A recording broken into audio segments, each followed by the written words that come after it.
कारण सांगतात आम्ही गरीब आहे ना. चांगला आहे ना, श्रीमंत व्हायला तुला मिळालेली ही सर्वोत्तम संधी आहे. नाही, मला जरा बुद्धी कमीच आहे. उत्तम विद्वान व्हायला तुला मिळालेली ही सर्वोत्तम संधी आहे. कारण कसली सांगता, स्वतःच्या कमतरताना बलस्थान बनवा आणि त्या बलस्थानाच्या बळावर स्वतःच्या कर्तृत्वाचा ध्वज फडकवा.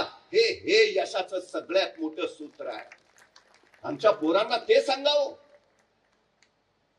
फिलिपाईन्स देशातली 11 वर्षाची रिहा बुलोज वर्षभर वडिलांच्या मागे लागली होती. बाबा मला स्पोर्टचे शूज घ्या ना धावण्याचे बूट. पण वडील घेऊ घेऊ मनच दिवस ढकलत राहिले. एके दिवशी रिहा शाळेतून धावत आली.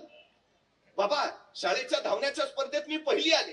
वडिलांना प्रचंड आनंद झाला. रिहाला कुशीत घेतलं, डोक्यावरून हात फिरवला. खूप छान बेटा, खूप छान, अभिनंदन.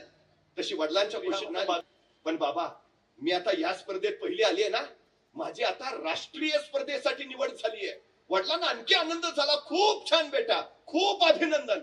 तशी ती चिमुरडी रिहा बाजूला सरत म्हणाली, बाबा आता मी राष्ट्रीय स्पर्धेत धावणार ना, मग मला स्पोर्टचे शूज लागतील.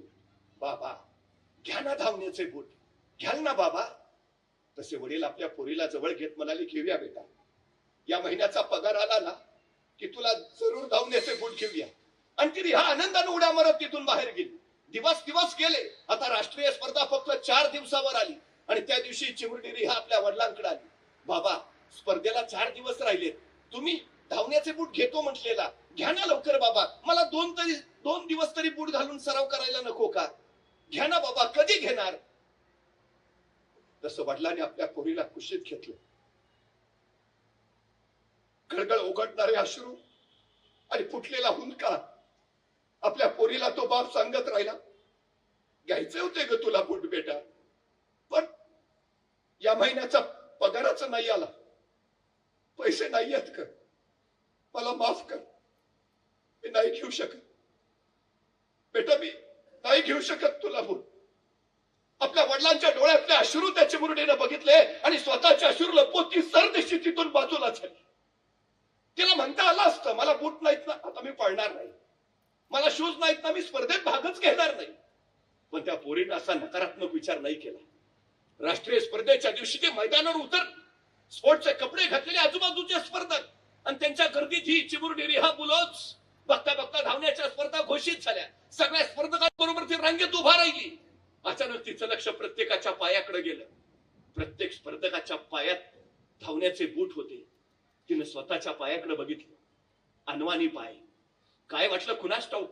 क्षणभर सरखन बाजूला झाली आणि जखमेवर बांधायच्या पट्ट्या तिनं स्वतःच्या पायावर बुटासारख्या बांधल्या आणि त्याच्यावर लिहिलं NIKE, नाईके. जणू नाईकेचे शूज तिनं घातलेत आणि जखमेच्या पट्ट्यांचे बूट करून ती स्पर्धकांबरोबर पळायला उभा राहिली. बघता बघता स्पर्धा सुरू झाली आणि रिहा बेभान पळत सुटली. पाय खेचकाळत होते, रक्ताळत होते, वेदना होत होत्या, पण तिला फक्त तिचं ध्येय दिसत होतं, जिंकायचंय, फक्त जिंकायचंय. 400 मीटर, 800 मीटर, 1500 मीटर या तिन्ही धावण्याच्या स्पर्धेत ती पहिली आली. तिला 3 स्वर्ण पदक मिळाली.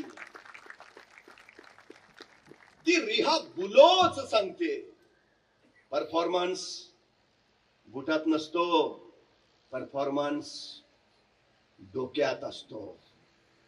तुमच्या पायातल्या बुटामुळे तुमच्या पायाला वेग येत नाही, तुमच्या उरातल्या जिद्दीमुळे तुमच्या पायाला वेग येतो. या चिमुरड्या 11 वर्षाच्या रिहाचा पराक्रम नाईके कंपनीला कळाला. नाईके कंपनीनं या रिहाला दत्तक घेतलंय. तिच्या आयुष्याचा सगळा खर्च आता नाईके कंपनी करणार आहे. तुम्ही सुरुवात करा हो, सगळी सृष्टी तुमच्या पाठीशी उभा राहील.